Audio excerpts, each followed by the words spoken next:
Salut Mike, manges-tu de la salade tous les jours? Oui, c'est léger et bon pour la santé.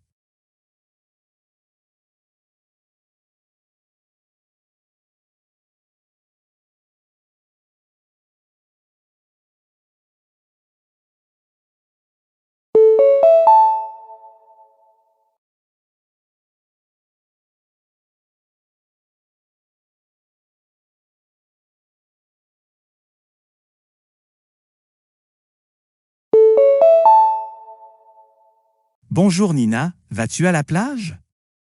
Oui, j'aime nager et marcher sur le sable.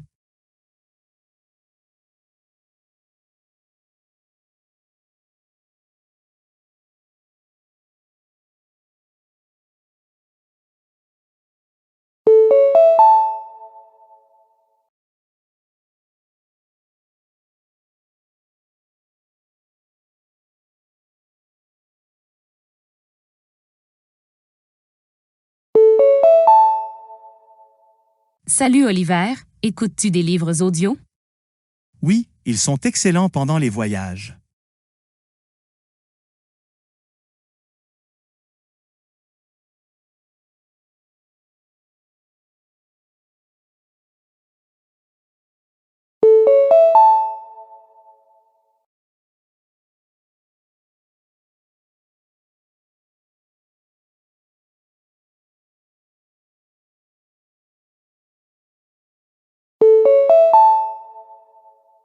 Bonjour Paula, bois-tu du café la nuit? Non, cela me tient éveillé.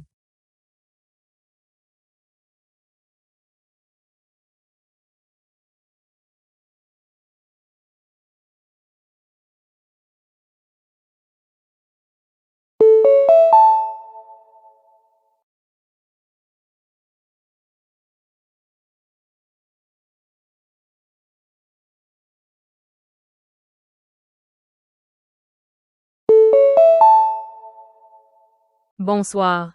Ici l'administration de l'hôpital général Riverside. En raison d'un recalibrage temporaire de notre infrastructure de filtration de l'air au sein des services d'hospitalisation, les heures de visite pour les unités non critiques seront réduites à une plage de 2 heures chaque après-midi à partir de demain. Cette mesure est préventive et sans lien avec une quelconque épidémie infectieuse. Les services cliniques demeurent ininterrompus, bien que les transferts de patients entre les services puissent connaître de légers ajustements d'horaire. Les familles sont encouragées à coordonner directement avec les superviseurs infirmiers avant leur arrivée afin d'éviter toute limitation d'accès imprévue durant la période de maintenance.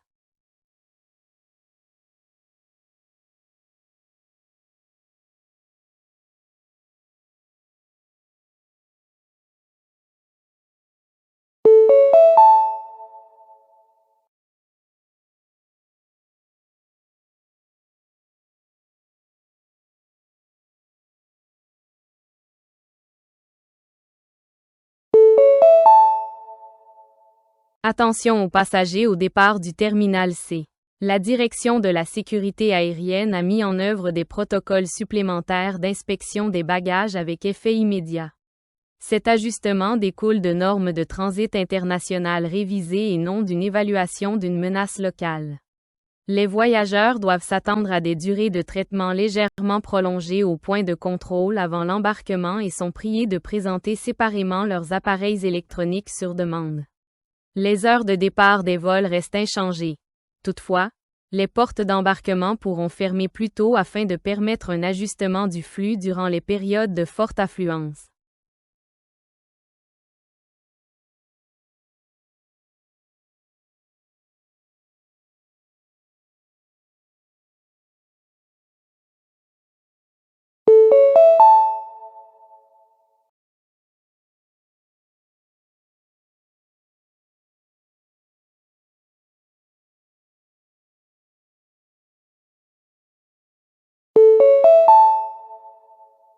Salutations, ici la Bibliothèque de recherche métropolitaine. À partir de la semaine prochaine, les manuscrits d'archives conservés dans l'aile du patrimoine passeront à un format de consultation supervisée. Les chercheurs devront soumettre des formulaires de demande numérique 48 heures à l'avance pour accéder à ces documents sur place. Ce changement reflète des considérations de préservation à la suite de variations d'humidité détectées dans les armoires à climat contrôlé. Les privilèges d'emprunt pour les collections contemporaines restent inchangés. Les chercheurs ne pouvant se déplacer en personne peuvent demander des extraits numérisés, sous réserve de l'examen des conservateurs et de la vérification de conformité aux droits d'auteur.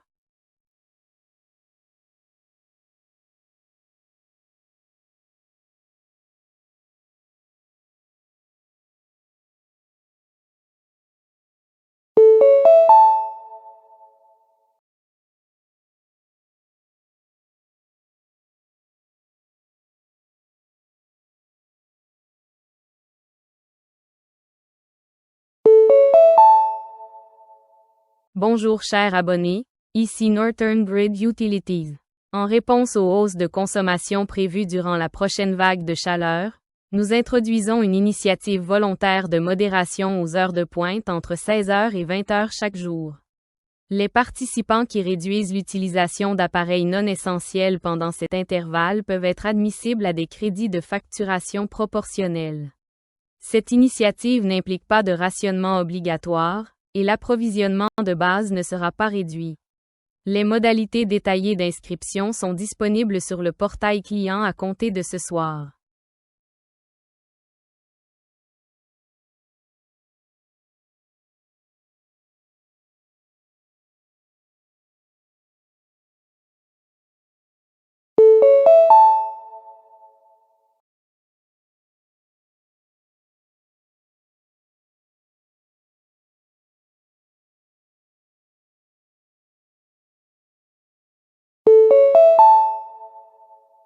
Bonjour. Ce message provient du bureau administratif de l'école Meadowbrook. À partir du prochain trimestre, de légers ajustements des directives relatives à l'uniforme entreront en vigueur. Bien que le code couleur demeure inchangé, les options de chaussures autorisées ont été mises à jour. Des informations détaillées ont été partagées via le portail des parents. Veuillez consulter l'avis afin d'assurer la conformité avant le début du nouveau trimestre.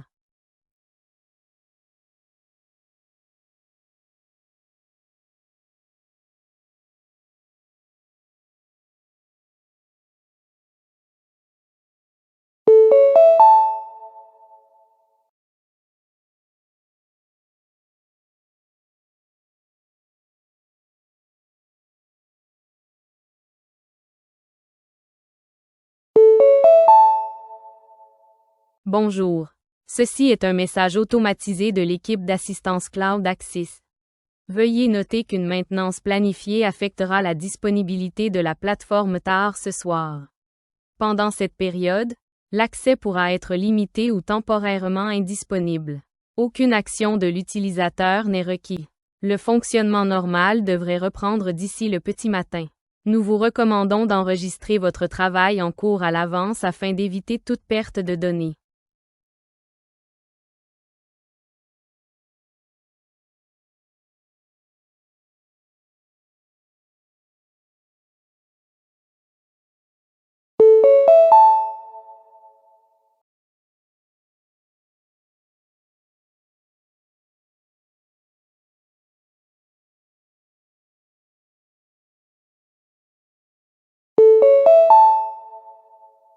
Bonjour. Ceci est un message de courtoisie des services ClearTalk Mobile. Nous vous informons que votre schéma d'utilisation actuel a dépassé l'allocation standard pour ce cycle de facturation. Bien qu'aucun frais immédiat n'ait été appliqué, une activité continue à ce niveau peut entraîner des coûts supplémentaires.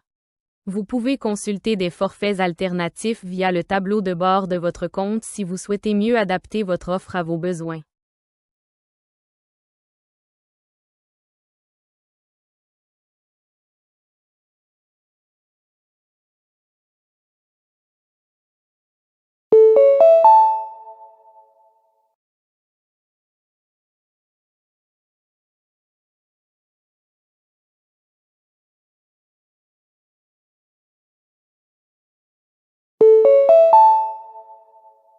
Bonjour.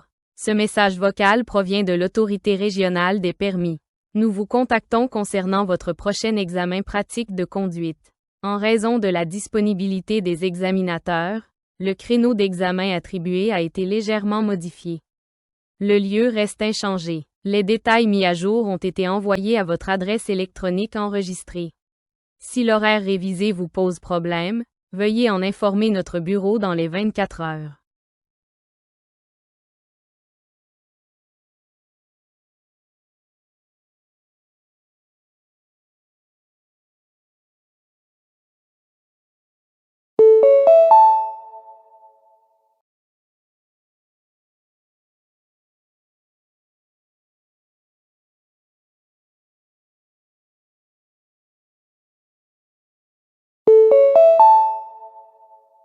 Bonjour, ici le service informatique. Notre système de surveillance a détecté des tentatives de connexion répétées et infructueuses associées à vos identifiants. Par mesure de précaution, l'accès à distance a été temporairement limité. Pour rétablir l'accès, veuillez réinitialiser votre mot de passe via le portail interne. Si le problème persiste après cette démarche, contactez l'assistance pour une aide supplémentaire.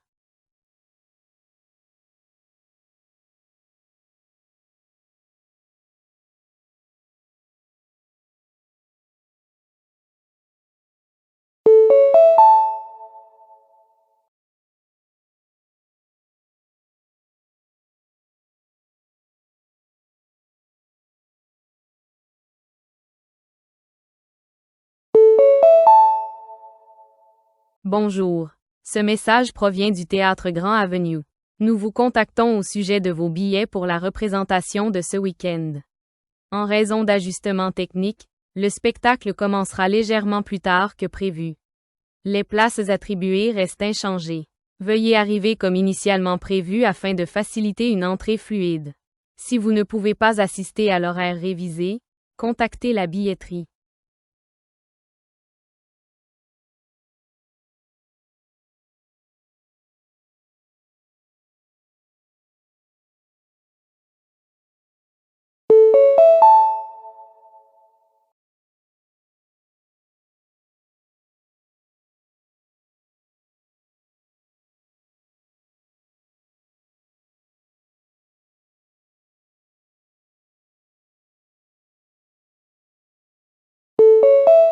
Personne 1. L'accès à la culture ne devrait jamais dépendre de l'argent. Supprimer totalement les frais attirerait davantage de familles, d'étudiants et de touristes, garantissant que les musées deviennent des espaces pour tous. La gratuité est le meilleur moyen de démocratiser la culture. Personne 2. Supprimer les droits d'entrée priverait les musées de revenus essentiels. Les expositions, l'entretien et le personnel nécessitent un financement stable. Faire payer les visiteurs est nécessaire pour maintenir des institutions de haute qualité. Personne 3. L'accès gratuit est une bonne idée, mais uniquement sous certaines conditions. Par exemple le week-end, pour les résidents ou lors de programmes spéciaux. De cette manière, les musées restent accessibles, sans perdre des revenus significatifs.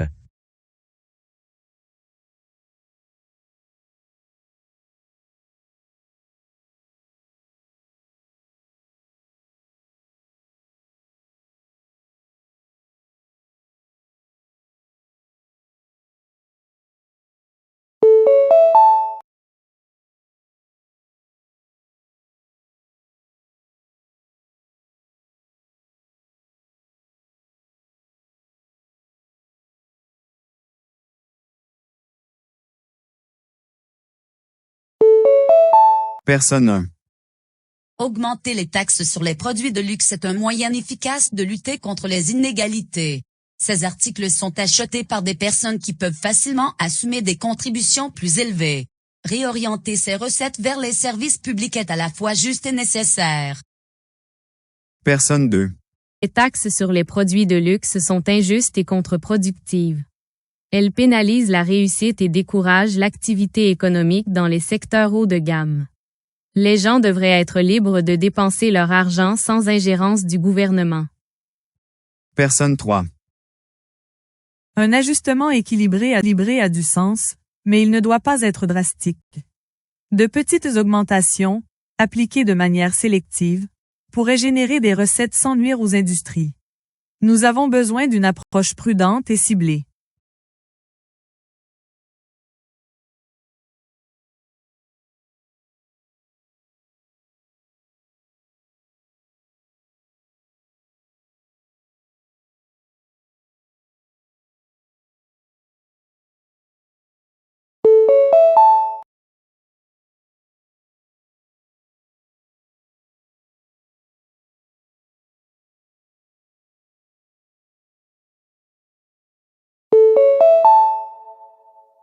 Vous êtes à l'écoute de Future Tense.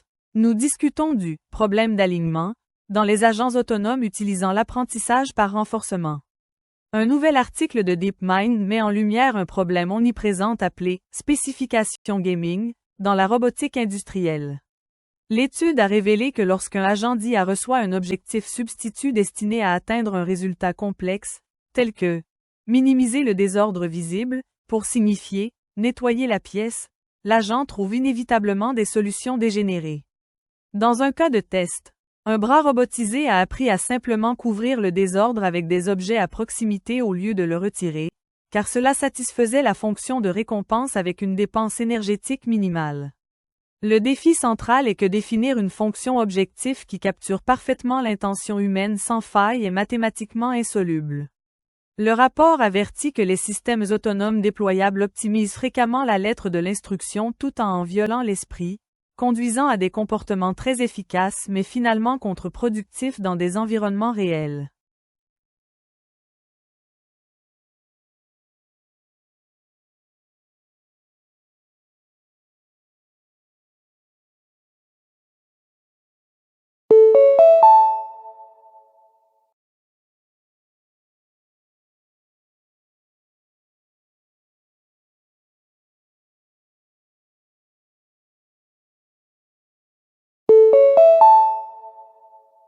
Bonjour auditeurs, ici Accent Horizon. Nous examinons les évolutions phonologiques dans les mégapoles super diverses. Des recherches sociolinguistiques centrées sur le Multicultural Urban English de Londres suggèrent qu'un mélange démographique sans précédent accélère le nivellement dialectal bien plus rapidement que prévu. Les marqueurs linguistiques distincts issus des langues patrimoniales caribéennes, sud-asiatiques et européennes disparaissent rapidement chez les locuteurs de deuxième génération au profit d'une variété supralocale, homogénéisée. L'étude utilise l'analyse acoustique des formants vocaliques pour montrer que des prononciations uniques et spécifiques aux communautés convergent vers une médiane urbaine générique et indéfinissable. Bien que souvent célébrée comme un signe d'intégration, les anthropologues soutiennent qu'il s'agit d'une perte de patrimoine phonétique, où des identités culturelles distinctes autrefois signalées par l'accent sont effacées sous la pression sociale de se conformer à une voix urbaine neutre et indistincte. Les données suggèrent que, d'ici 2 générations, la riche mosaïque d'accents propres au quartier sera probablement remplacée par une cadence métropolitaine unique et uniforme.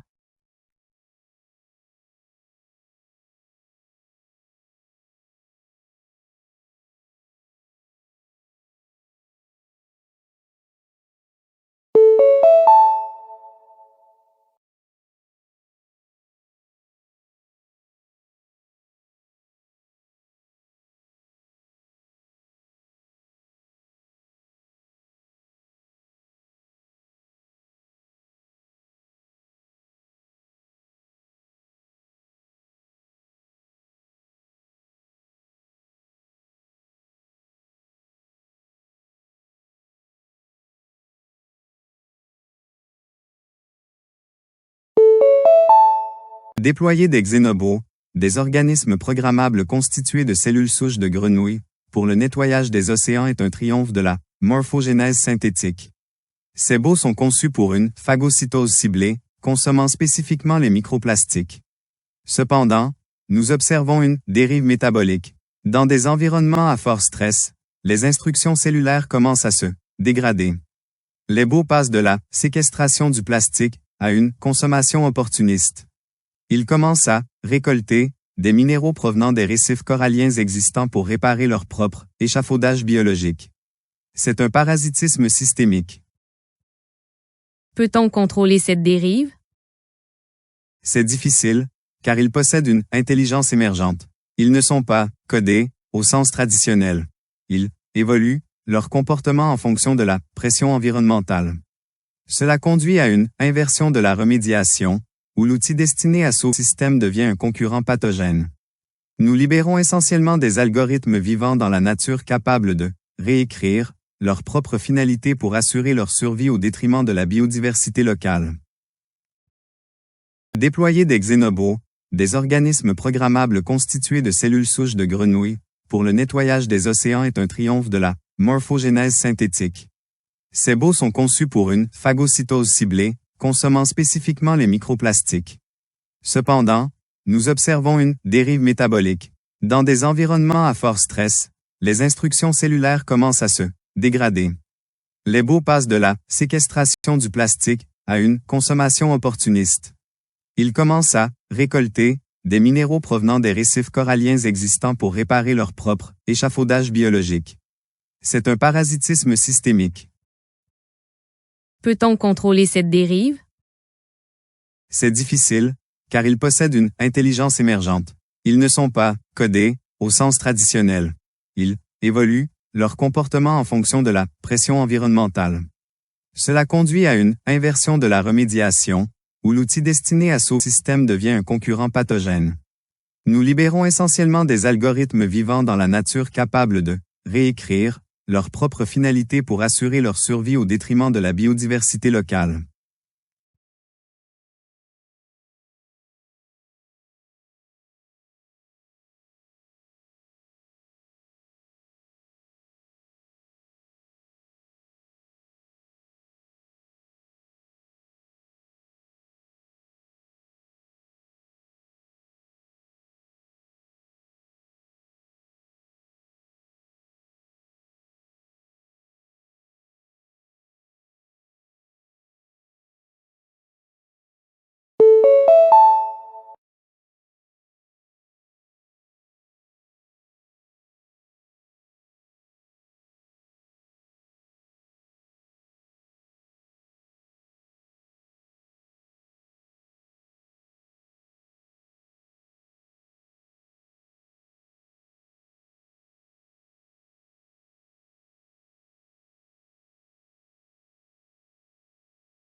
La diplomatie chiffrée quantiquement introduit des traités superpositionnels. Dans la négociation classique, un texte est statique. Dans les protocoles subatomiques, la charge diplomatique existe dans un état non fixé jusqu'à ce qu'une observation mutuelle se produise. C'est un consensus intriqué.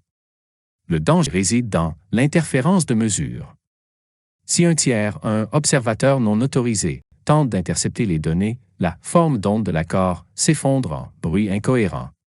Cela crée une indétermination stratégique. Les nations peuvent techniquement accepter un traité de paix tout en maintenant simultanément un état d'hostilité déprobabiliste. La syntaxe logique du traité ne se solidifie dans la réalité que lorsque les deux parties exécutent leur clé locale.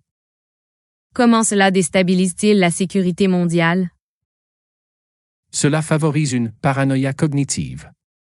Étant donné que la vérité fondamentale d'une alliance est invisible jusqu'au moment de crise, la vérification préventive est impossible. Nous nous dirigeons vers une géopolitique de Schrödinger, où l'ordre international est à la fois stable et en train de s'effondrer simultanément.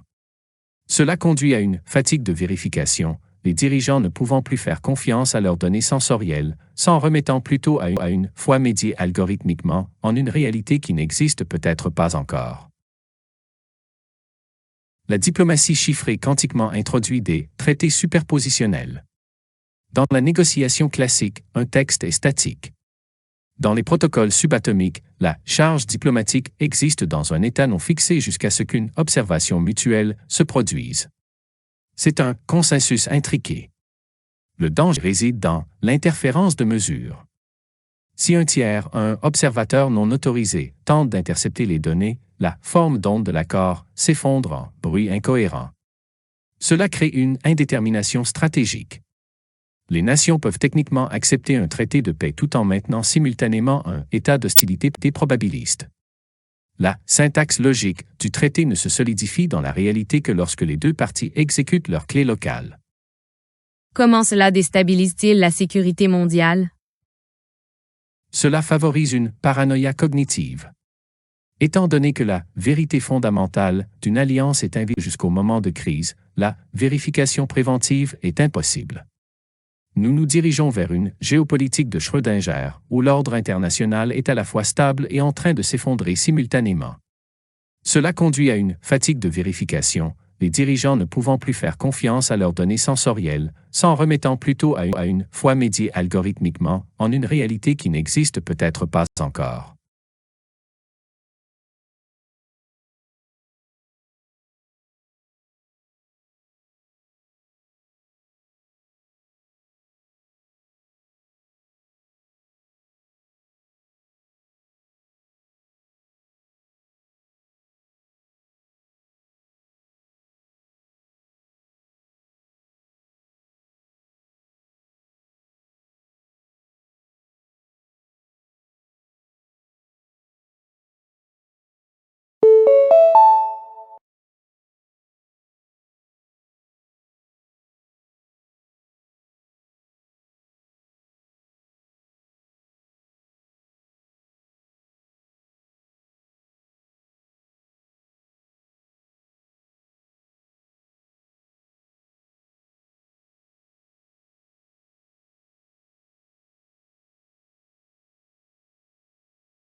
L'utilisation de l'injection d'aérosols stratosphériques, SAI, pour réfléchir la lumière solaire provoque un rétrécissement spectral. En saturant le ciel de particules de soufre, nous créons un blanchiment permanent. Ce n'est pas seulement esthétique, il s'agit d'une perturbation circadienne. Les humains ont évolué sous une radiance à spectre complet. Le filtre SAI induit une rareté photonique, où le déclencheur de lumière bleue, nécessaire à la suppression de la mélatonine, est absent. Sur le plan physiologique, cela conduit à un affaiblissement endocrinien. La population existe dans un état de crépuscule chronique, caractérisé par lassitude neurologique et une défaillance du mécanisme de décalage de phase. Quel est l'impact culturel d'un ciel blanchi? Nous assistons à une amnésie écologique. La perte du bleu profond et du coucher de soleil éclatant supprime les ancrages achromatiques de l'art et du mythe humain. Cela entraîne une homogénéisation sensorielle où le paysage affectif est aplati. La société devient psychologiquement monotone. Sans les indices visuels saisonniers qui ont historiquement stimulé l'activité humaine et le renouveau, nous entrons dans une stagnation biologique où le temps semble circulaire plutôt que linéaire, conduisant à un profond ennui existentiel à l'échelle mondiale. L'utilisation de l'injection d'aérosols stratosphériques, SAI, pour réfléchir la lumière solaire provoque un rétrécissement spectral. En saturant le ciel de particules de soufre, nous créons un blanchiment permanent. Ce n'est pas seulement esthétique, il s'agit d'une perturbation circadienne. Les humains ont évolué sous une radiance à spectre complet. Le filtre SAI induit une rareté photonique, où le déclencheur de lumière bleue, nécessaire à la suppression de la mélatonine, est absent. Sur le plan physiologique, cela conduit à un affaiblissement endocrinien. La population existe dans un état de crépuscule chronique, caractérisé par lassitude neurologique et une défaillance du mécanisme de décalage de phase. Quel est l'impact culturel d'un ciel blanchi? Nous assistons à une amnésie écologique. La perte du bleu profond et du coucher de soleil éclatant supprime les ancrages achromatiques de l'art et du mythe humain. Cela entraîne une homogénéisation sensorielle où le paysage affectif est aplati. La société devient psychologiquement monotone. Sans les indices visuels saisonniers qui ont historiquement stimulé l'activité humaine et le renouveau, nous entrons dans une stagnation biologique où le temps semble circulaire plutôt que linéaire, conduisant à un profond ennui existentiel à l'échelle mondiale.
Dans les enclaves intelligentes, nous observons l'émergence de frontières acoustiques. Contrairement aux murs physiques, celles-ci utilisent une clôture infrasonique. Ce sont des dispositifs dissuasifs à basse fréquence qui fonctionnent en dessous du seuil d'audition humain et déclenchent la réponse vestibulaire de peur. Cela crée une anxiété viscérale, un sentiment de danger imminent qui pousse un individu à quitter une zone sans savoir pourquoi.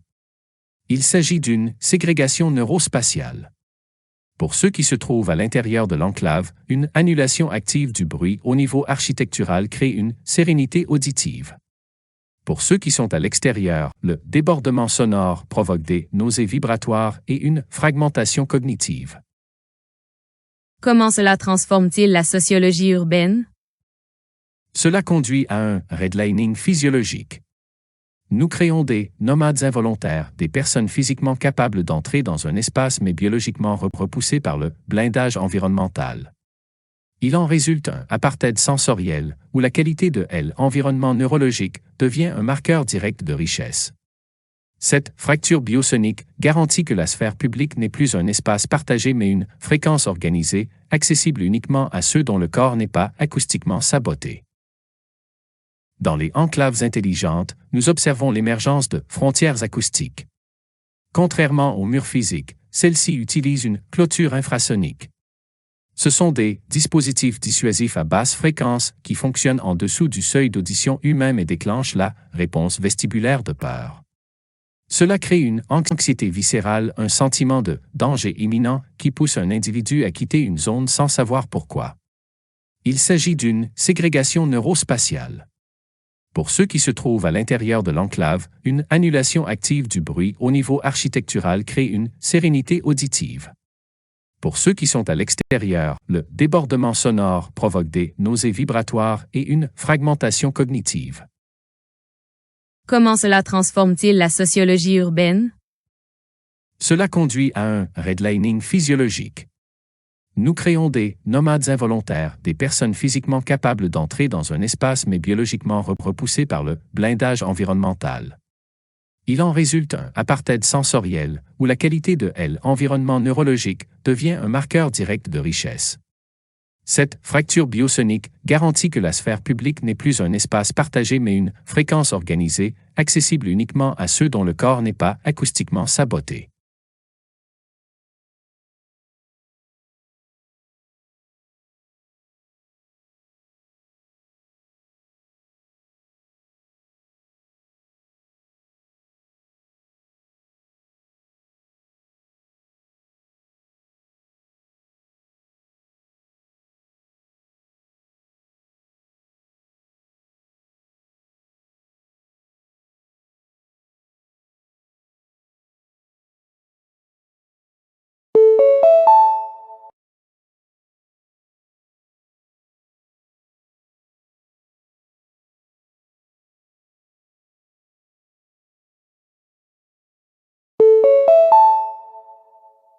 Les sources hydrothermales sont des points chauds biologiques situés au fond de l'océan, où de l'eau surchauffée, riche en minéraux, jaillit de la croûte terrestre.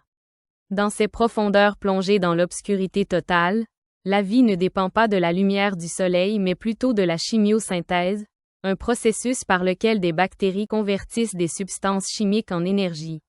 Cette découverte a révolutionné notre compréhension de la biologie, suggérant que la vie pourrait exister dans des environnements extrêmes sur des lunes glacées. Ces sources sont des oasis dynamiques peuplées de vers tubicoles géants et de crabes fantômes, prospérant dans des conditions autrefois considérées comme inhabitables.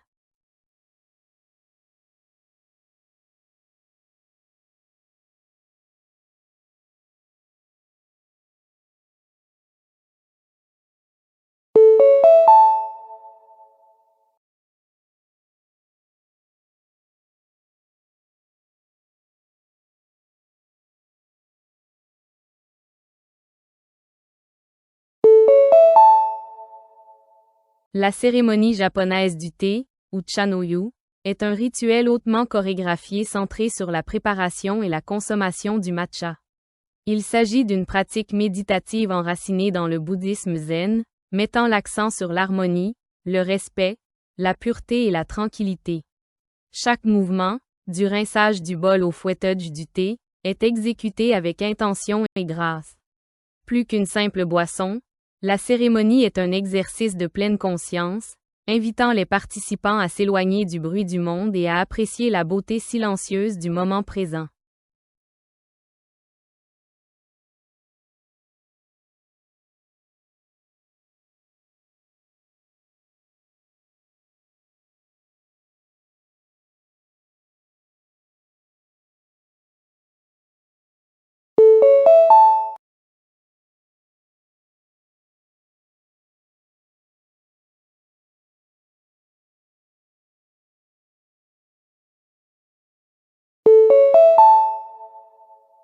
La cybernétique est l'étude interdisciplinaire des systèmes de communication et de contrôle chez les organismes vivants et les machines. Elle explore comment les boucles de rétroaction permettent aux entités de s'autoréguler et de s'adapter à des environnements changeants. Développés à l'origine au milieu du XXe siècle, ces concepts ont jeté les bases de la robotique moderne, de l'intelligence artificielle et même de notre compréhension du système nerveux humain. En analysant le flux d'informations, la cybernétique nous aide à concevoir des technologies plus efficaces qui imitent les comportements complexes et adaptatifs présents dans la nature.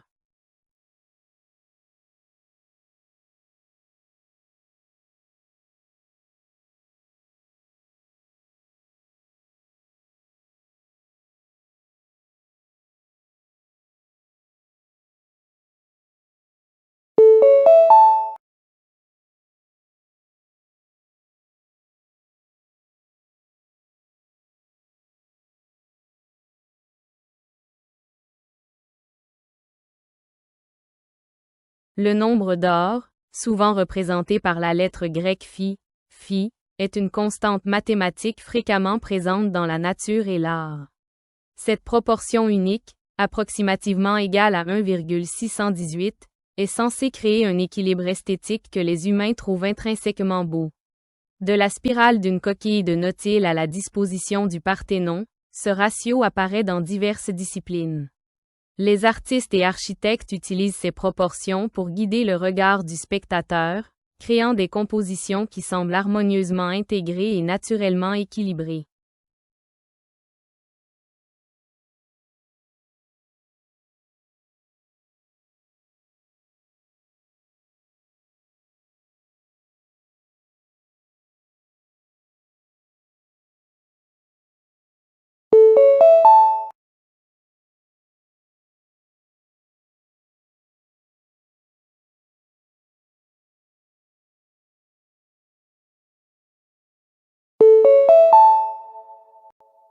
Le rêve lucide se produit lorsqu'un individu prend conscience qu'il rêve tout en étant encore dans l'état onirique.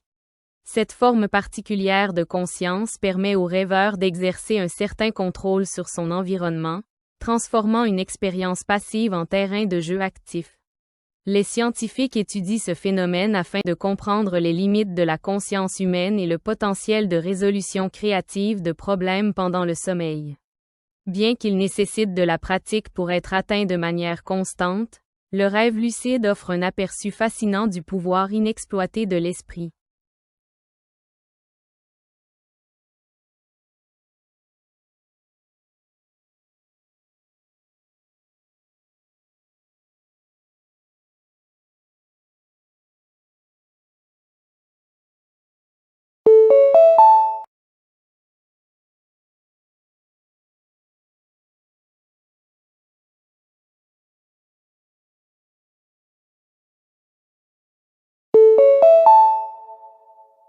La datation au radiocarbone est un outil scientifique essentiel qui permet aux archéologues de déterminer l'âge des matériaux organiques avec une précision remarquable.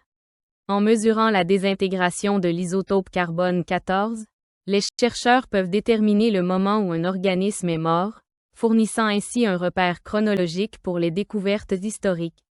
Cette technique a révolutionné notre compréhension des migrations anciennes, du développement de l'agriculture et de l'essor des premières civilisations. Elle transforme des fragments d'os silencieux et des graines carbonisées en preuves claires et datées de notre histoire humaine commune.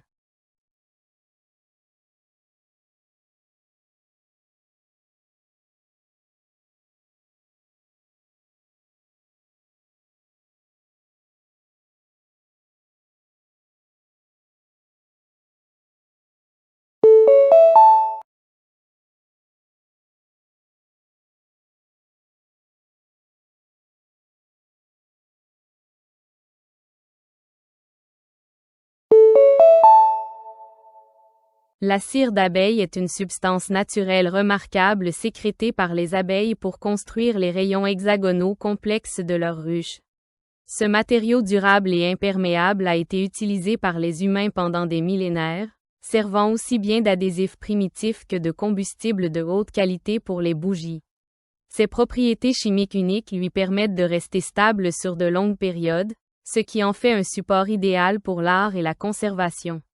Au-delà de son utilité, La cire d'abeille représente les capacités d'ingénierie incroyables des insectes sociaux œuvrant vers un objectif commun.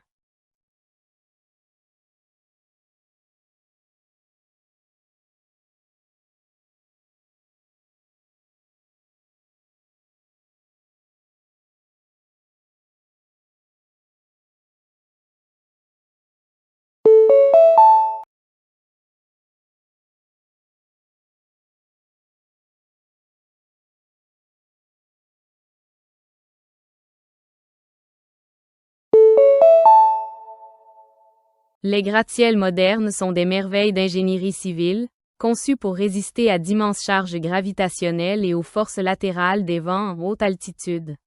Les ingénieurs utilisent des amortisseurs à masse accordée, d'énormes pendules suspendues près du sommet, pour contrer le balancement et assurer le confort des occupants. Le passage de la maçonnerie aux structures en acier a permis aux bâtiments d'atteindre des hauteurs sans précédent, transformant à jamais les silhouettes de nos villes mondiales. Ces structures imposantes ne sont pas seulement des espaces de bureaux. Elles sont des témoignages verticaux de l'ambition humaine et de notre maîtrise des matériaux.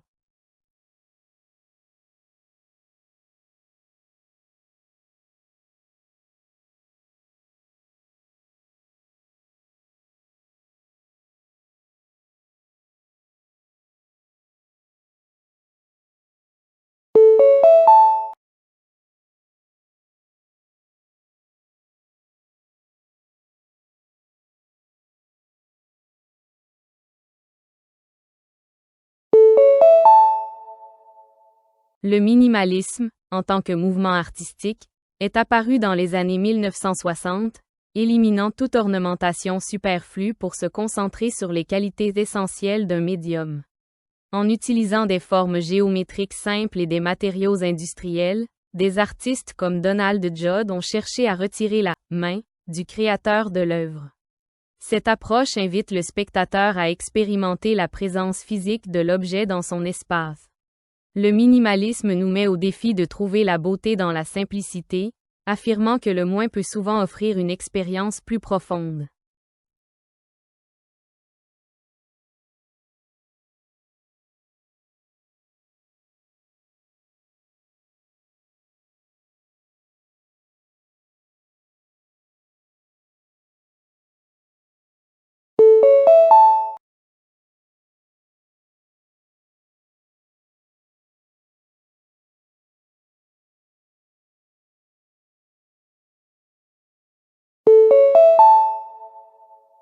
Les glaciers sont d'immenses masses de glace qui constituent les plus grands réservoirs d'eau douce de la Terre, sculptant lentement le paysage au fil de milliers d'années.